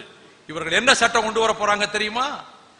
அந்தந்த மாநிலங்களுக்குள்ளே இருக்கக்கூடிய அணைக்கட்டுகளை அந்தந்த மாநிலங்களே தான் பராமரித்து அது குறித்து முடிவெடுக்க அந்தந்த மாநிலத்துக்குத்தான் அதிகாரம் உண்டு என்று ஒரு சட்ட மசோதாவை கொண்டு வந்து அந்த மசோதாவை நிறைவேற்ற மத்திய அரசு முடிவெடுத்து தமிழ்நாடு அரசு எதிர்ப்பு தெரிவித்து, நானும் ஆகஸ்ட் 2 3 உயிர்களை காப்பாற்ற, 3 தமிழரை காப்பாற்ற முறையிட்ட அந்த வேளையிலும் இது பற்றி நான் எடுத்து கூறியிருக்கிறேன். தற்காலிகமாக நிறுத்தி வைத்திருக்கிறார்கள். அப்படியானால் அந்த மாநிலத்துக்குள்ளே இருக்கக்கூடிய அணையை குறித்து முடிவெடுக்கிற அதிகாரம் அந்த மாநிலத்துக்குத்தான் உண்டு என்பது நான் முதலில் குறிப்பிட்ட ஹார்மோன் டாக்டரின். இது உலகம் எங்கேயும் ஏத்துக்கிடல, எந்த நாடு ஏத்துக்கிடல. இன்னொரு தேசத்துக்குள்ளே போகிற தண்ணீரை என் தேசம் தடுக்க முடியும் என்பதே உலகம் ஏற்றுக்கொள்ளல. ஆனா கேரளாவுக்கு சாதகமா இப்படி ஒரு சட்டத்தை இந்திய நாடாளுமன்றம் இயற்றுவதற்கு முயற்சிக்கிறது.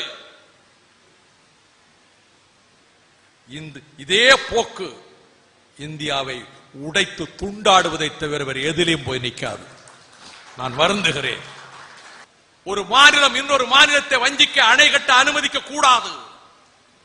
கர்நாடகம் ஏற்கனவே வஞ்சித்து விட்டது. கேரளம் அநீதி செய்ய முனைகிறது.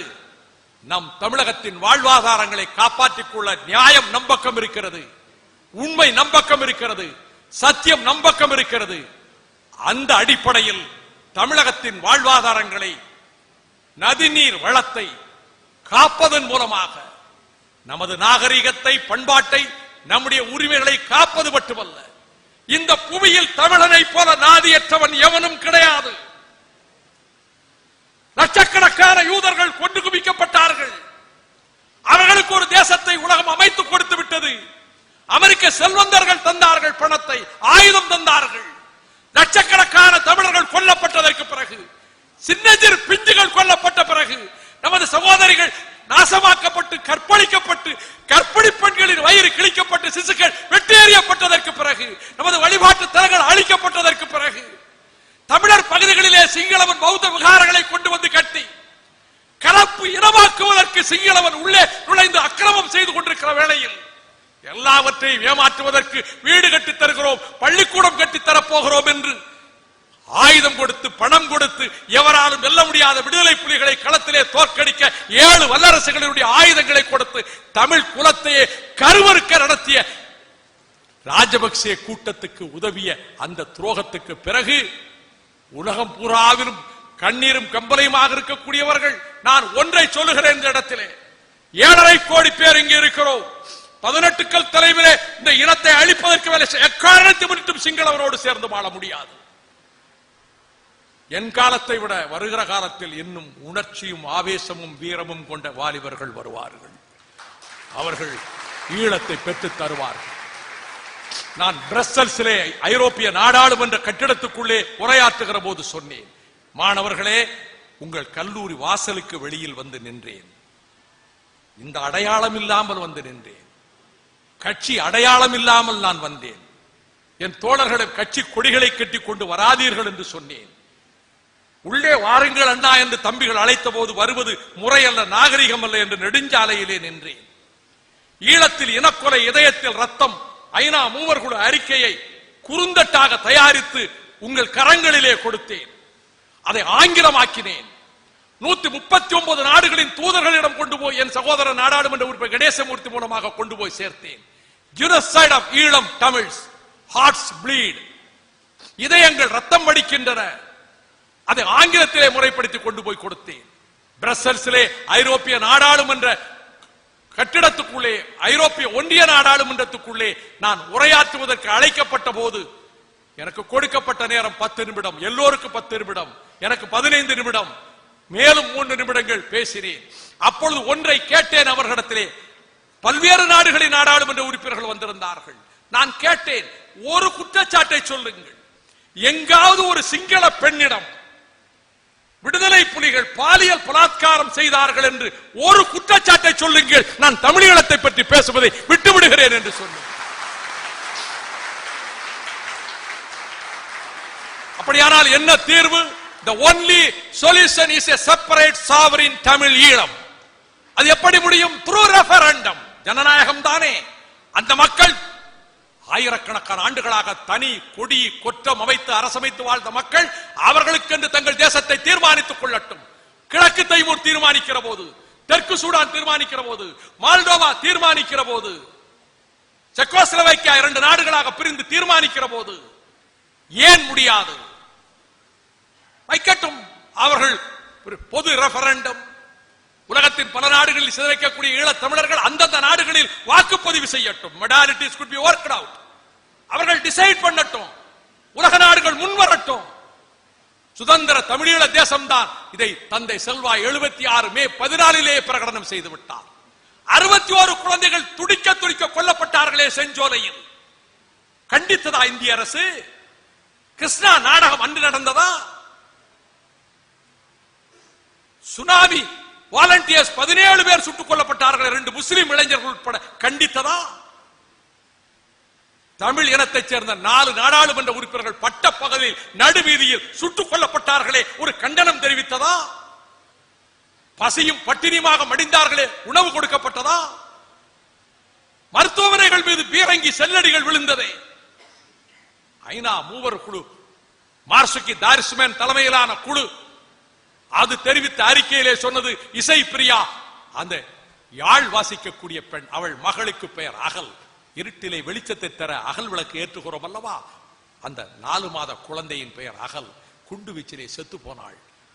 அந்த இசை பிரியாவை 20க்கும் மேற்பட்ட சிங்கள வெறிநாய்கள் ராணுவத்தினர் கற்பழித்து கொன்றது மட்டுமல்ல, அதற்கு பிறகு அவர்கள் பேசிய வார்த்தைகளை நாங்கள் பதிவு செய்ய முடியாது என்று சேனல் 4 நிறுவனம் தெரிவித்திருக்கிறது.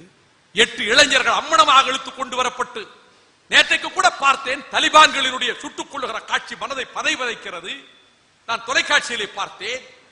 ஆனால் நம்முடைய இளைஞர்கள் பொட்டு துணி இல்லாமல் இழுத்து வரப்பட்டார்கள். கைகள் கட்டப்பட்டு, கண்கள் கட்டப்பட்டு, மிதிக்கிறான், எட்டி மிதிக்கிறான், கீழே விழுகிறான். ஒரு குரல் முனகவில்லை, அலறவில்லை. வீர தமிழ் இளைஞன் சாகப் போகிற நிலை உறுதியோடு இருக்கிறான். பிடரியில் சுடுகிறான், தலை வெடித்து சாகிறான். 8 பிணங்கள். வியட்நாமிலே ஒரு 9 வயது சிறுமி ஆடைகளற்ற நிலையிலே குண்டுவீச்சிலே ஓடுகிற ஒரு புகைப்படம் உலகத்தின் மனச்சாட்சியை குலுக்கியது. நாம் நாதியற்றவர்களா? இல்லை. உங்களை போன்ற இளைஞர்கள். நான் அரசியல் எல்லைகளை கடந்து உங்களிடம் பேசுகிறேன். வெறும் 300 பேர் தான் ஸ்பார்ட்டாவின் வீரர்கள் 6 மாத காலம் தடுத்து நிறுத்தினார்கள் தெர்மாப்ளேயிலே. நான் முதலாக கல்லூரியில், சவேரியார் கல்லூரியில் என்னுடைய புகுமுக வகுப்பில் என்னுடைய பேராசிரியர் டிமல் அவர்கள் அவர் வர்ணிக்கிற போது, ஸ்பார்ட்டா வீரத்தை வர்ணிக்கிற போது, தெர்மாப்ளே வீரத்தை வர்ணிக்கிற போது, அதிலே நான் மெய்மறந்து அந்த நாள் முதல் அந்த ஸ்பார்ட்டாவை பற்றி, தெர்மாப்ளேயை பற்றி நினைத்துக் கொண்டிருப்பவன். அதைத்தான் சேகுவேரா சொன்னான். தெர்மாப்ளேயில் வந்ததை போல் ஹவானா வீதிகளிலே நாம் வருவோம் என்றான். உலக மாவீரர்களில் ஒருவரான நெப்போலியன் சொன்னார், அந்த தெர்மா பிளேயிலே உயிர் கொடுத்த 300 ஸ்பார்ட்டா வீரர்கள். பகத்சிங் சாவதற்கு முன்பு டைரியில் எழுதுகிறார், யார் சிறந்த பிரஜை ஒரு நாட்டுக்கு. அவன் எழுதுகிறார், ஸ்பார்ட்டாவிலே ஒரு தாய் ஓடி வருகிறார், ஒரு வீரன், உன் பிள்ளைகள் 5 பேரும் செத்து போனார்கள் சண்டையில் என்கிறான். அவள் கேட்கிறார், அட மூடனே, அதையா உன்னிடம் கேட்டேன், யுத்தத்தில் நமது தரப்பு என்ன ஆயிற்று, ஜெயித்தார்களா இல்லையா? ஜெயித்தார்கள். இப்பொழுதே செல்லுகிறேன், தேவதைக்கு நான் பலியிட செல்லுகிறேன். இதை எழுதியிருக்கிறான் Bhagat Singh. She is the best citizen. யார் சிறந்த பிரஜை? அவள்தான் சிறந்த பிரஜை. அதை போல உலகத்தின் பல்வேறு நாடுகளின் ராணுவ பலத்தை எதிர்த்து எந்த விதமான ஆதரவும் இல்லாமல் தரைப்படை, வான்படை, கடல் படையை உருவாக்கி காடுகளுக்குள்ளே ஓடுதளத்தை அமைத்து ஓடுதளத்தை பாயை போல சுருட்டி எடுத்துக்கொண்டு பாயும் விமானங்கள் கொழும்பு வரை சென்று தாக்கி திரும்புகின்ற ஒரு படையணியை உலகத்தில் எந்த புரட்சி இயக்கம் இதுவரை ஏற்படுத்தியது பிரபாகரனை தவிர என்பதை இளைஞர்கள் எண்ணி பார்க்க வேண்டும். நன்றி, வணக்கம். அகத்தியரே, தொல்காப்பியரே, கணியன் பூங்குன்றனாரே, நக்கீரரே, இளவேடரே, அரசில் கிழாரே, பிசிராந்தையாரே, ஈழத்து பூவேந்தரே, திருவள்ளுவரே, பரணரே, கபிலரே, மாறன் பொறையாளரே, இளங்கோவே, சீத்தலை சாத்தனாரே, திருமூலரே, காக்கை பாடினியாரே, திருஞான சம்பந்தரே, திருநாவுக்கரசரே, சுந்தரரே, திருவாசகரே, ஆதிசங்கரே, மாணிக்க வாசகரே, திருத்தக்க தேவரே, பூதார் தாழ்வாரே, பேயாழ்வாரே, சமரரே, மதுர கவி ஆழ்வாரே, பெரம்பூரரே, பட்டினத்தாரே, இளங்கோவரே, உங்கள் அனைவரையும் எனக்கு பொன்மாலை சூட்ட வழி இல்லாத காரணத்தினால் உங்கள் அனைவரையும் ஐயா வைகோவுக்கு பாமாலையாய் சூட்டி மகிழ்கின்றேன். ஐயா அவர்களே, மிக அருமையாக பேசி உணர்ச்சி பெருக்கிலே எங்கள் இளைஞர்களை திளைக்க வைத்து உங்களுக்கு மிக நன்றியை கூறி அடுத்தபடியாக பேசுவதற்கு எங்கள் அருள் முனைவர் ஹென்றி ஜெரோம் அவர்களை அன்போடு அழைக்கின்றோம். எனவே பேசுவதற்கு ஒண்ணுமில்ல, ஒரு பெரிய எரிமலைக்கு பின்னால் நம்ம நின்று கொண்டிருக்கின்றோம். அதனால இப்ப உங்களுக்கு கேள்விகள் ஏதாவது இருந்தா, நீங்கள் கேட்க விரும்பிய கேள்விகள் ஏதாவது இருந்தா ஐயா அவர்கள் மனமுவந்து பதில் சொல்வார்கள் என்று நம்புகின்றோம். ஒரு 3 அல்லது 4 கேள்விகளுக்குள் கூடங்குளம் மின் நிலையத்தை பற்றி தங்களுடைய அற்புதமான கருத்துக்களையும் அப்துல் கலாம் ஐயா சொன்ன அறிவுரைகளை ஏற்றுக்கொண்டு தற்போது தமிழக மக்களுக்கு என்ன சொல்ல விரும்புகிறீர்கள்? நாம் நாகசாகியிலே இருந்து படிப்பினையை பெற்றுக்கொள்ளவில்லை, அதனால் பொகிஷிமா விளைந்து விட்டதென்று உலகத்தின் தலை சிறந்த தொழில் நுணுக்கத்தில் வெற்றி பெற்ற ஜப்பான் அறிவித்திருக்கிறது. இங்கே ஹிரோஷிமா நாகசாகியிலே கொல்லப்பட்ட லட்சக்கணக்கானவர்களினுடைய உடல்கள் மண்ணுக்குள் போன இடத்தில் இங்கே இருக்கிறோம். The error shall not be repeated. இது புகிஷிமாவிலே ஏற்பட்ட அந்த ஆழிப்பேரலை தாக்குதலுக்கு பிறகு 88ஆம் வருடம் நவம்பர் 21ஆம் தேதி அன்றைய பிரதமர் மதிப்புக்குரிய ராஜீவ் காந்தி அவர்கள் அன்றைய ரஷ்ய அதிபர் மைக்கேல் கோர்பச்சேவனுடைய வரவேற்புக்கு ஒரு அறிக்கை தயாரிக்கிற போது கூடங்குளம் என்று சொல்லாமல் சோவியத் ரஷ்யாவோடு சேர்ந்து இந்தியாவில் ஒரு அணுமின் நிலையம் அமைக்க ஒப்பந்தம் செய்திருக்கிறோம் என்று சொன்னார். அன்று அந்த நாடாளுமன்றத்தில் அணுமின் நிலையத்தை நீங்கள் கூடங்குளத்தில் தான் அமைக்க திட்டமிட்டிருக்கிறீர்கள், அது கூடாது, எங்கள் தலைமுறைகள் அழிந்துவிடும் என்று அன்றைக்கு எதிர்ப்பு தெரிவித்த ஒரே ஒரு நாடாளுமன்ற உறுப்பினர் உங்கள் முன்னால் லயோலா கல்லூரியிலே நிற்பவன் என்பதையும், இதில் நம்முடைய மக்களினுடைய வாழ்வு அழிந்து போகும், ஆனால் கிறிஸ்தவ மிஷனரிகளை கொச்சைப்படுத்துவதும் கிறிஸ்து மார்க்கத்தை கொச்சைப்படுத்துவதும் வெளிநாட்டு பணத்துக்காக போராடுகிறார்கள் என்பதும் மன்னிக்க முடியாத களங்கம் சுமத்துகின்ற குற்றச்சாட்டாகும். லட்சக்கணக்கான மக்கள் தங்கள் வாழ்வு அழிந்து போகும் என்று போராடுகிறார்கள். ஆகவே மதிப்புக்குரிய அப்துல் கலாம் அவர்கள் மீண்டும் குடியரசுத் தலைவர் ஆக வேண்டும் என்று துடித்தவன் நான், அதற்காக போராடியவன் நான். மாட்சி மிதங்கிய அப்துல் கலாம் அவர்களுக்கு பல கனவுகள், விஷன் இருக்கிறது. எதிர்கால வல்லரசை பற்றி எல்லாம் தீர்மானிக்கிறார். கொஞ்சம் அவர் பார்வையை முல்லை பெரியாறு பக்கமும் வந்து பார்த்து அந்த அணை வலுவாக இருக்கிறதா இல்லையா என்று சோதிக்க வைத்திருந்தால் நன்றாக இருந்திருக்கும். இந்த கேள்வியை கேட்டதுக்கு நன்றி.